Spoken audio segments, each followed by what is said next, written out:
This is an interesting discussion, and I think I'm going to take it in a slightly different direction. At the beginning of this session, there was a remark that when the JIA issue originally came out, it was the atomic age. When it was the atomic age, it was pretty clear that you needed Superman, and it was pretty clear that you needed kryptonite to balance out Superman. What I'm getting at is that the double-edged sword of technology was made very clear at that time. In the case that we were discussing here now with carbon, this has been a slower discovery path. But it's a similar story, and today I would say that what you're going to get taken through, largely because of the rate at which our populations have grown, thanks to technology again, is the alphabet trip. Okay, the alphabet trip starts with uranium U, sulfur S, carbon C, water H, for example, to cut it short, nitrogen N, phosphorus P. And the point I'm making is all of these are things that we think we need, we do. The same elements end up as either things that we are short of or things that are going to cause us harm in some way. But these are all fundamental to technology. And today's technology, rather than the atomic technology, is headed towards nanotechnology and biomimicry. So instead of Superman, if you want something, a nice little doll for your kid, you probably are thinking of nano friends, which is pretty good because you can imagine them, right? These are 10 to the minus 9 meter creatures. So you can get lots of them for your little kid. The story here is the following. If you look at the problem that everybody is discussing today, it's carbon and climate. But fundamentally, the story of humanity is one where we have managed to creep past whatever anybody thought were limits on sustainability through advances made on a specific constraint that was emerging at the time.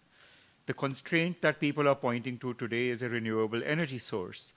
My argument is that well before that, we are going to start running into the food-water constraint. These are all interdependent, but we'll see that. And we are already seeing that in places that are densely populated and have high variability in natural renewable water supply, namely India and China. So if you talk to the Chinese and you bring up the point that Professor Pena did about their energy constraint, they actually have a more fundamental food constraint, ultimately. I would actually argue that they have solved that constraint better than India because they have a better population growth strategy. So there's that piece of it which will work. Now, if I'm saying that we'll hit that constraint before we hit a constraint posed by climate, then I have to advance some arguments as to how technology is going to get us out of that, because, of course, our goal is to be 1,000 billion people on this planet, because most people love to live beyond their means, create technological bubbles, create financial bubbles, and then watch them burst and move to the next one. So how are we going to solve the water problem, and how are we going to solve the food problem? The biomimicry angle and the nano angle come into play here.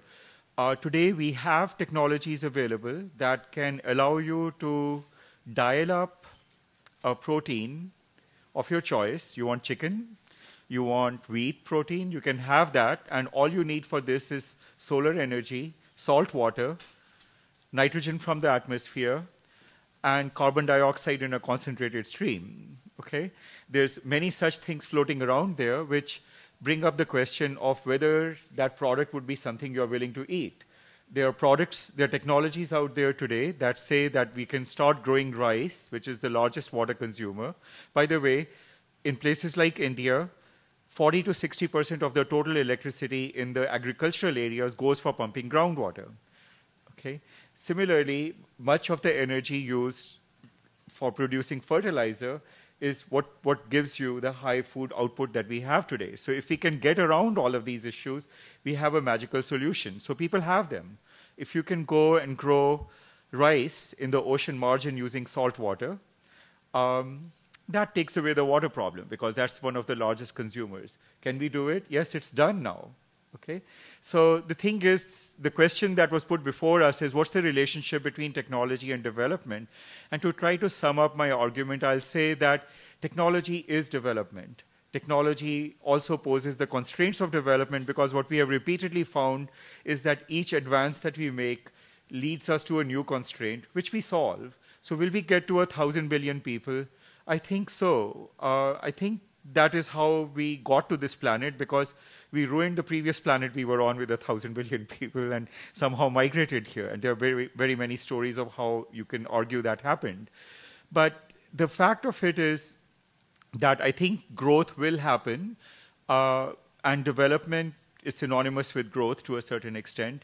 At the Earth Institute, we talk about sustainable development, which many people will argue is an oxymoron, because sustainability is viewed as a paradigm which is status quo. And we have learned that that's simply not what it is. We are going to evolve, and we'll have ups and downs, and we'll have evolution all through there.